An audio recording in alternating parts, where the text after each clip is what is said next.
Hello from Canada. In Canadian news this week, a Winnipeg man has been arrested and charged with voyeurism after he was caught snapping photos of a 10-year-old girl undressing in a gender neutral changing room at a Grant Park fitness facility. The man was in the cubicle next to the girl whose father caught him snapping photos. Her father notified the staff, who called the police. According to police, he was later released on a court order prohibiting him from contacting individuals under the age of 16 in public spaces such as parks, playgrounds, or schools until a judge decides otherwise. Police have seized the man's phone and are in the process of getting a warrant to search the device for any evidence.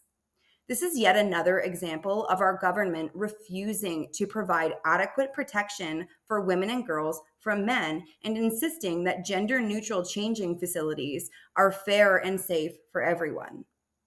We all know they're not. CEDAW will be hosting their second annual reality-based Women Unite event on International Women's Day, March 8th in Calgary.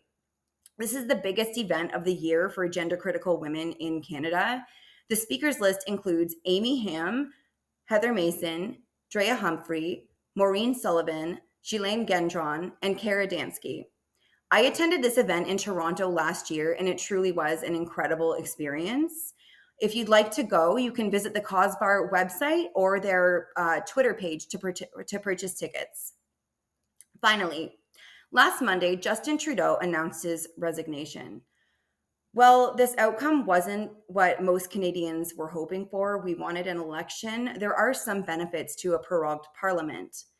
Canadian TERFs have been deeply concerned about Bill C-63 passing, which would have threatened us with jail time for simply stating the truth. That bill, along with any others that were in the works, is dead. It's died along with Justin Trudeau's resignation. So that is certainly something to celebrate. And that's all I have for you from Canada today. Thank you. Hi, this is Janet reporting from New Zealand. A big event that's coming up soon is the deadline for the report for submissions about puberty blockers to the Ministry of Health. They're wanting to know whether people think that they should put some restrictions onto the use of puberty blockers for young people with gender issues. So that's due in quite soon, in about a week, less than a week now. It's a strange website place where you can submit, but because they don't even ask who anyone is or any contact details, but you can also email them. Now, there have been some media reports ongoing about the puberty blockers. There's been a very good article from Resist Gender Education saying puberty blockers are human wrong. They cite the Cass report and other sources about the harms of puberty blockers. They say there are 4 simple facts. Humans cannot change sex. Puberty is natural and a necessary developmental stage. Children do not have the cognitive ability to make life-changing decisions. And lastly, misleading children about these things is child abuse. So they say the Ministry of Health should stop elevating the lived experience, in quotes, of those who hold an unevidenced belief in gendered souls and start following the very clear international evidence against the use of puberty blockers for the purpose of bypassing natural development. And then there's an article in the New Zealand Herald, which is the biggest sort of Auckland region mainstream newspaper in the country, who've been, like all the mainstream press, very anti anything that might look gender critical, but they appear to be changing their approach on puberty blockers. This was an article by Professor Charlotte Paul, who has actually been one of the few voices right from the start who's been questioning the widespread use of puberty blockers in New Zealand. So the 3 key facts in her article, which the Herald emphasises, are new prescribing of puberty blockers for Kiwi children has increased sevenfold over 15 years. The Ministry of Health's evidence brief states there is insufficient basis to claim puberty blockers are safe or reversible, and many Europeans have stopped the routine use of the puberty blockers. And that's a very well written article by Charlotte Paul, which I will put in the in the chat. And in response to that, an activist, a gender critical lesbian activist from Wellington, sent in a letter congratulating them on that article, and they actually highlighted that as the letter of the week. And then they also published a letter from Peter Davis, who is the husband of the former Prime Minister of New Zealand, Helen Clark, and he's also saying that there should be more restrictions on puberty blockers and we should follow medical information and facts about that. And now, as far as sport goes, it appears that the Minister of Sport is finally shifting his position. There was actually a coalition agreement between the National Party and New Zealand First that there should be single-sex spaces in sport, in New Zealand sport, in community sport, if the community organisations want to get any funding from the government. So despite this being the coalition agreement, after the election, the Minister of Sport, Chris Bishop, has been really dragging his heels over it, and he has been quite influenced by Sport New Zealand, who have a transgender, very strong sort of transgender inclusion policy. But he's finally now saying, told that Sports New Zealand, he said that they must review their principles, or they should review their principles for transgender inclusion. Yeah, it's reported in the New Zealand Herald saying Sports Minister Chris Bishop told Sport New Zealand to review its principles for transgender inclusion after his hands-off approach triggered a deluge of feedback from national voters threatening to vote elsewhere. So that's good news.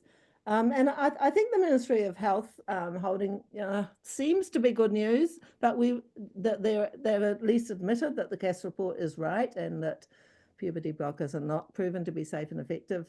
But we really don't know exactly what the Ministry of Health is going to do. So we just have to see what happens after the submissions. Thank you. I'll start off with the biggest news of the week. Title IX is back, baby. In a huge win for women and girls, on Thursday, a federal court struck down the Biden administration's Title IX rewrite equating sex with gender identity nationwide, ruling that the new regulations, and I quote here, exceed the department's authority under Title IX, violate the Constitution, and are the result of arbitrary and capricious agency action. And quoting from the commentary we published following the January 9 ruling, the court also reminded the administration that the Supreme Court's 2020 Bostock decision that protected transgender people in the workplace does not apply to education or any arena beyond employment. And in case you're wondering why the ruling of a single federal district court applies nationwide, it is because the court vacated the final April 2024 rule in its entirety. And while the ruling is appealable, that's unlikely to happen given that the administration will be changing hands in less than 2 weeks. Nonetheless, this ruling is cause for celebration. Sex is once again real for all Title IX purposes, schools and sports, which is excellent news for women and girls as a sex class. Next, WDI USA is proud to announce the launch of our new anti-pornography working group. I'm pleased to report that the group published its first statement on the topic this past week. The statement cites Declaration Articles 1, 8, and 9, and is incredibly well resourced. Please give it a review.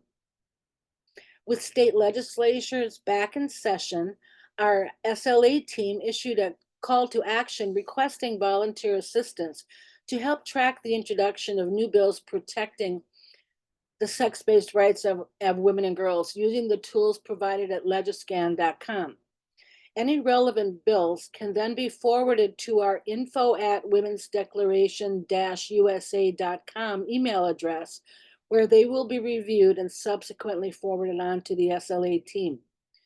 We also issued a call to action asking signatories to call Democratic reps Tom Suozzi and Seth Moulton and urge them to vote yes on H.R. 28, the Protection of Women and Girls in Sports Act, a bill that would bolster Title IX by explicitly protecting women and girls in athletics. Originally passed in the House in 2023 without the support of a single Democrat, but never brought to a vote in the Senate, the bill has since been reintroduced in the new session, with the House vote expected this afternoon following a debate that was particularly cringeworthy. If you recall, after Kamala Harris lost the 2024 presidential election, Rep. Suozzi and Moulton both made sensible statements encouraging the Democratic Party to have open discussions about the unfairness of allowing male athletes to participate in sports designated for women and girls. I know that Kara has been closely following the vote, and I expect her to join us here with an update. WDI USA also signed on to 2 demand letters as part of the Our Bodies, Our Sports Coalition, both issued on January 9. The first letter, addressed to President Charlie Baker and members of the NCAA Board of Governors, requests a meeting with the board during the org's convention in Nashville to discuss the unjust and unfair consequences of current NCAA policies. The letter also renews the coalition's demands to 1, repeal all policies that allow males to compete in women's events. 2, establish and enforce the right of female athletes to participate in sports based on sex. 3, revoke any all records set by male athletes competing in the female category. And 4, require NCAA member institutions to provide single-sex locker rooms for female athletes. The second letter calls upon President-elect Trump to demand the NCAA change its policies to keep women's collegiate sports females, and issues the same series of demands.